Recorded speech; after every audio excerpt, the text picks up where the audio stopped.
Hello friends, this is lesson number 36 in the series of criticism in English literature, and today in this lesson we shall discuss Wimsatt Beardsley. Wimsatt Beardsley as the forerunner of new criticism. So they are following new criticism. Actually, Wimsatt and Beardsley, it is not the name of a single person. They are two different persons and they worked a lot together, and their name appear in a pair. So now their names are taken as the name of a single person. William Coutts Wimsatt Jr. He was born in the year 1907 and died in 1975. And Munro Beardsley, 1915 to 1985, his timeline. Both are American scholar and both are the practitioner of the new criticism. So we have different works written by them, and a very important concept given by them, that is of fallacy. So we shall discuss that. But first, the important works, the titles you may note down. Literary Criticism, it was published in the year 1957. It is subtitled as A Short History. It is written in collaboration with Kenneth Brooks. Dear friends, if you remember a few videos actually back, we discussed Kenneth Brooks and the important concept given by him, that is heresy of paraphrase, if you remember. So another work by them, that is Hateful Contraries, and this work has a subtitle Studies in Literature and Criticism, published in the year 1965. And then we have that important work, that is Verbal Icon. It is actually a collection of independent essays which were published from the year 1941 to 1952. The subtitle to this work is Studies in the Meaning of Poetry.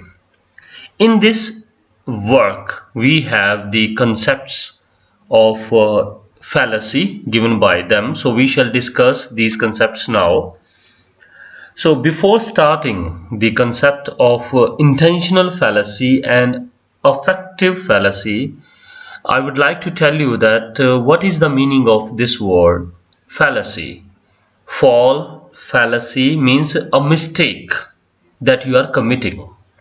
Fallacy means a mistake, and other words you can take like a mistaken belief that you are taking. So this is the simple meaning of fallacy. So it is a negative quality. It is not your merit, it is your demerit if you are the victim of intentional fallacy or affective fallacy. Whenever we read any text, we go for the meaning. What is the sense? How can we get that? For that, the traditional critics, they used to go deep into the background of the writer, of the age or other facts. But as the philosopher or the critics of new criticism, what they say that one should remain strict to the text only. Do not go beyond that, just remain strict to the text only.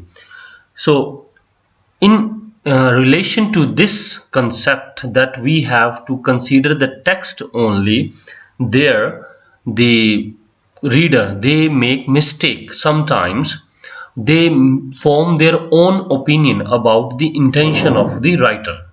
So we start with intentional fallacy, that imagine you are reading something. And while reading, you are thinking that what was the intention of the writer when he was writing. And whatever the opinion you make, that is intentional fallacy.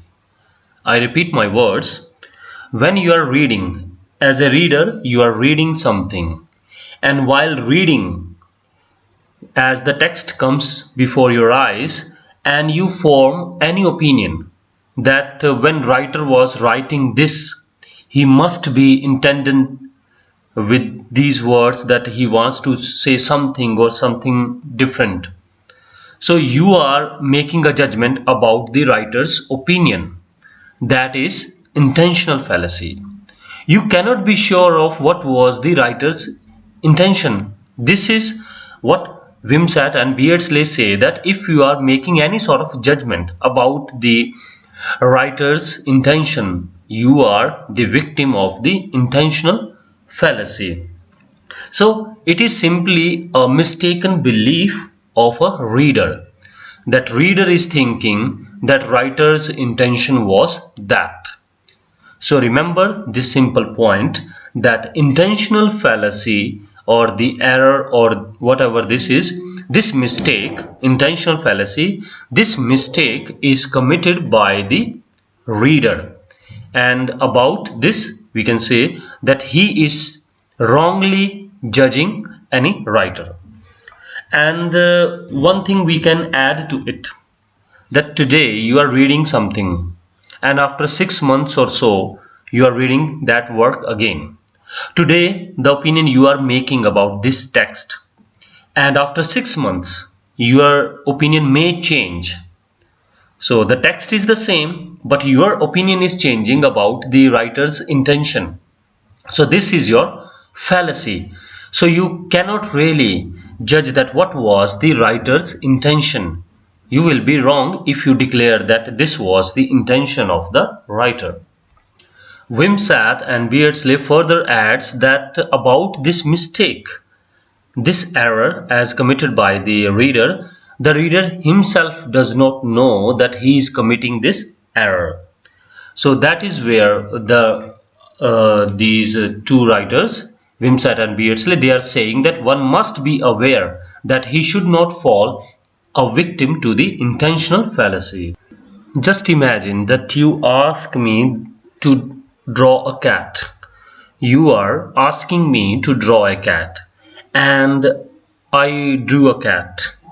Okay, whatever it was, okay, maybe not of a good shape, okay.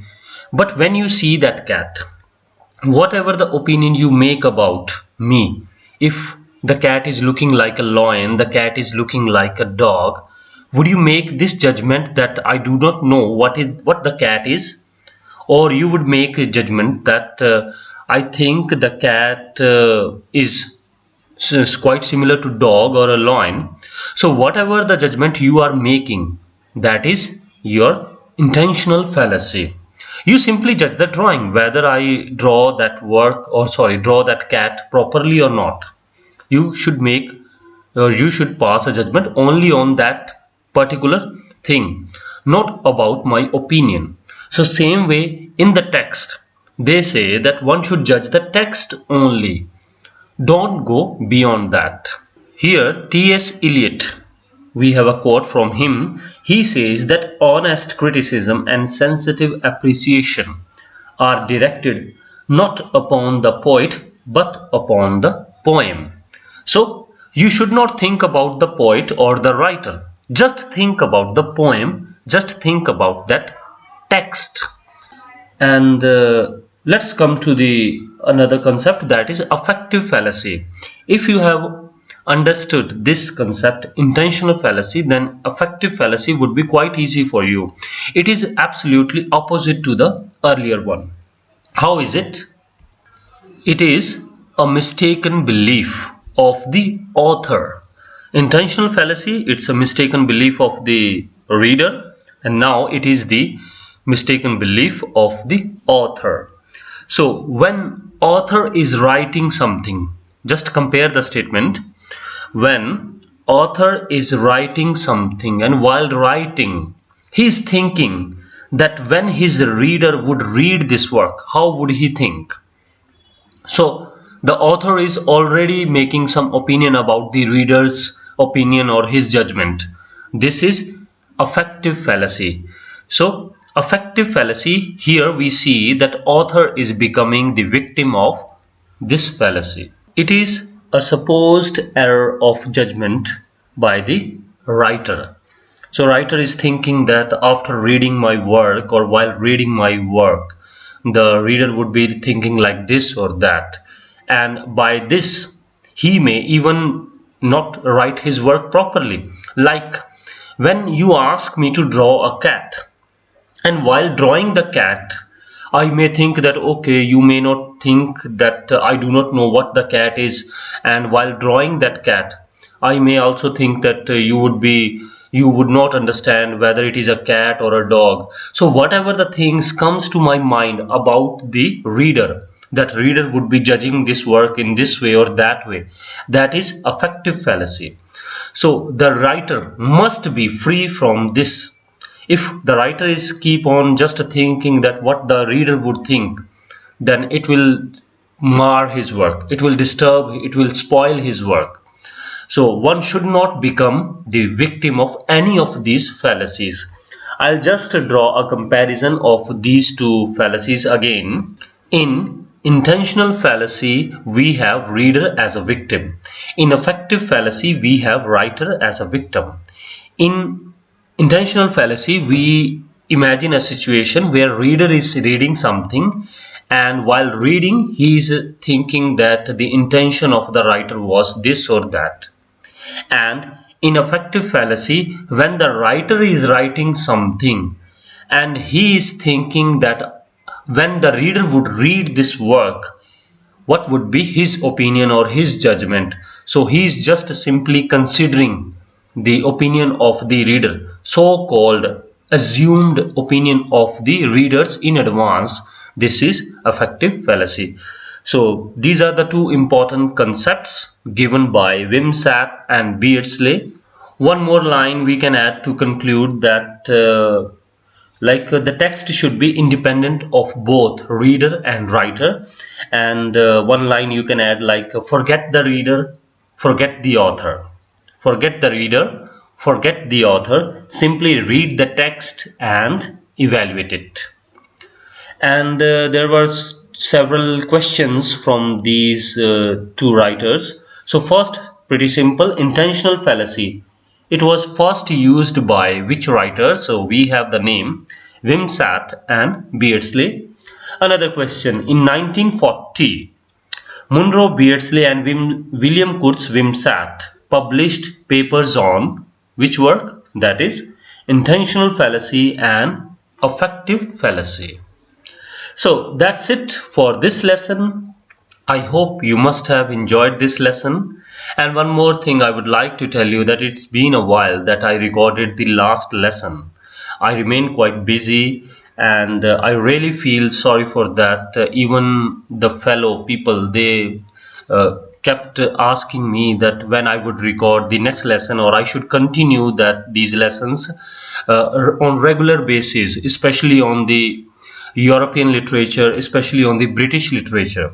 I shall try my best to be regular on these topics. I extremely feel sorry once again, and hope I shall be able to continue my journey. So thanks a lot for watching this lesson. Have a great day.